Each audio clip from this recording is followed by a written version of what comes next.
Hello નમસ્કાર વિદ્યાર્થી મિત્રો, વૈદ ડિજિટલ એજ્યુકેશનમાં આપનું હાર્દિક સ્વાગત છે। આજે આપણે ધોરણ 11 વિષય મનોવિજ્ઞાન નું વાર્ષિક પરીક્ષા 2026 નું 100% ટાઈપિંગ સાથે સંપૂર્ણ પેપરનું સોલ્યુશન જોવાના છે। તો ખાસ વિદ્યાર્થી મિત્રો ચેનલમાં નવા હોય તો ચેનલ સબસ્ક્રાઇબ કરી બાજુમાં બેલ આઇકનને પ્રેસ કરો જેથી તમને અવનવા વિડીયોની માહિતી નોટિફિકેશન મળી શકે। વિડીયો લાઈક કરો, તમારા મિત્રો દોસ્તોને શેર કરો। વાર્ષિક પરીક્ષા ધોરણ 11 મનોવિજ્ઞાન 80 ગુણનું પેપર છે। તો લઈએ વિભાગ એ, સાચો વિકલ્પ પસંદ કરી લખો। મનોવિજ્ઞાન માનવીના વર્તનનો અભ્યાસ શેના સંદર્ભમાં કરે છે? વાતાવરણ। મનોવૈજ્ઞાનિક કસોટીના પરિણામોની સાતત્યતા એટલે શું? વિશ્વસનીયતા। વૃદ્ધિ એટલે કોષીય ગુણાકાર, આવું કોણે કહ્યું? ફ્રેન્ડ। વ્યક્તિમાં દેખાતા પ્રગટ લક્ષણો કેવો વારસો કહેવાય? પ્રભાવી।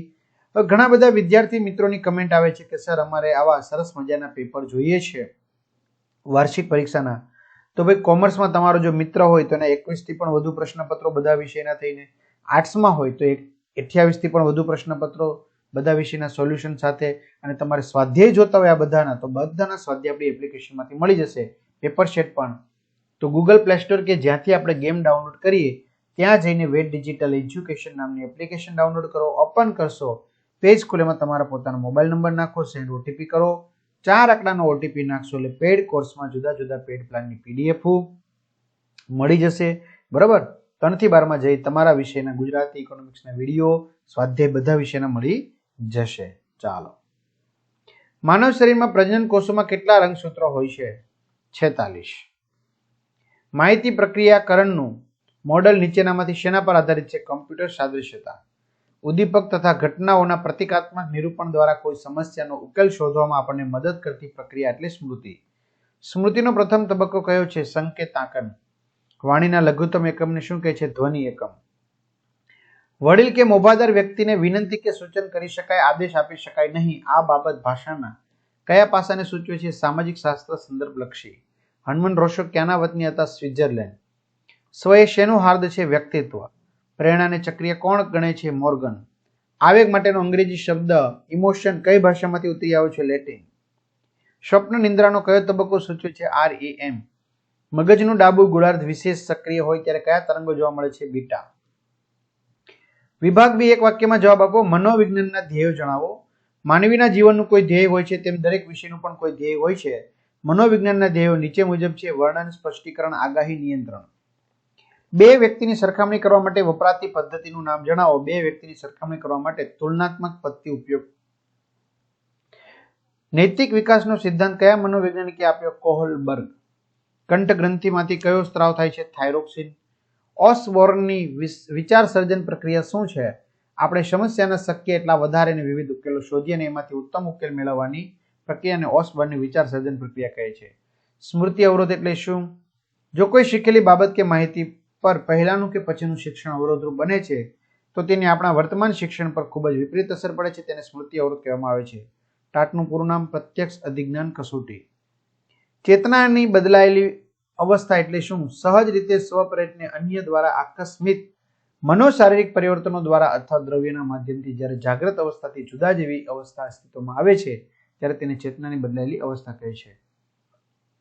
વિભાગ સી, આપણે 14 માંથી કોઈ પણ 10 ના સવાલ જવાબ લખવાના છે।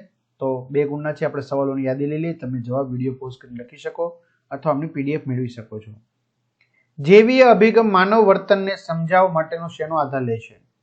પ્રયોગની વ્યાખ્યા આપી સ્પષ્ટ કરો, પરિવર્તનના પ્રકારો જણાવો, મગજના અગ્રખંડનું કાર્ય સમજાવો, મસ્તિષ્ક છાલની કામગીરી જણાવો, મગજના ગોળાર્ધનું કાર્ય જણાવો, સંકલ્પના એટલે શું? ઉદાહરણ સાથે સમજાવો, સળંગ પદ્ધતિની સમજ આપો, ભાષાનું શબ્દાર્થ શાસ્ત્રીય પાસું એટલે શું? સ્વનિયમનનો અર્થ આપો, વ્યક્તિત્વની વ્યાખ્યા આપો, ભૂખના ઉદ્ભવ માટે કયું કેન્દ્ર જવાબદાર હોય છે, જાતીયતા વિશે કયો ભારતીય ગ્રંથ વિશેષ પ્રસિદ્ધ છે, આપમેળે થતું ડ્રાઇવિંગ એ ચેતનાની કઈ અવસ્થા સૂચવે છે? શા માટે? વિભાગ ડી 10 માંથી કોઈ પણ 7 જવાબ લખવાના છે, 3 ગુણના છે। ટૂંકનોંધ લખો, સહભાગી નિરીક્ષણ અથવા તુલનાત્મક નિરીક્ષણ, બરોબર। જો મિત્રો વિડીયો ઘણો મોટો બનશે એટલા માટે ટૂંકનોંધ લખો, સામાજિક આવેગિક પ્રક્રિયાઓ। ત્યાર પછી પેરેગ્રાફ આપશે, પેરેગ્રાફ પરથી તમને 3 સવાલ પૂછે તો ત્રણેય સવાલના જવાબ પેરેગ્રાફ પરથી તમને મળી જશે। ટૂંકનોંધ લખો, માનવ ઉત્ક્રાંતિના સીમા સ્તંભો। ટૂંક નોંધ લખો સર્જનાત્મકતાનું સ્વરૂપ.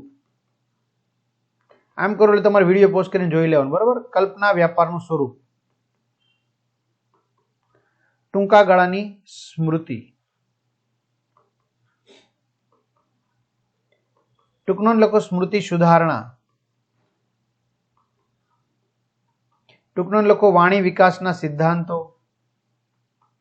ટૂંક નોંધ લખો રોશોકના શાહીના ડાઘાની કસોટી. વિભાગી 5 ગુણના આપણે 3 સવાલ લખવાના છે. આધુનિક મનોવિજ્ઞાનનો ઉદ્ભવ અને વિકાસ સમજાવો. પ્રત્યાયનના કૌશલ્યો વિગતે સમજાવો. અને પેરેગ્રાફ પરથી આપણે 5 સવાલ પૂછશે તો 5 સવાલના તમારે શું આપવાના છે? જવાબ આપવાના છે. એમાંથી જશે શારીરિક પ્રેરણા સંદર્ભે કોઈ પણ 2 પ્રેરણા સમજાવો. બરાબર. પેરેગ્રાફ પરથી આપણે 5 સવાલ પૂછશે, 5 ને જવાબ આપવાના છે. તો આ રીતે આપણે સરસ મજાનું સોલ્યુશન થશે. તો એપ્લિકેશનમાંથી જઈ વિદ્યાર્થી મિત્રો અત્યારે જ પ્લાન મેળવી લો.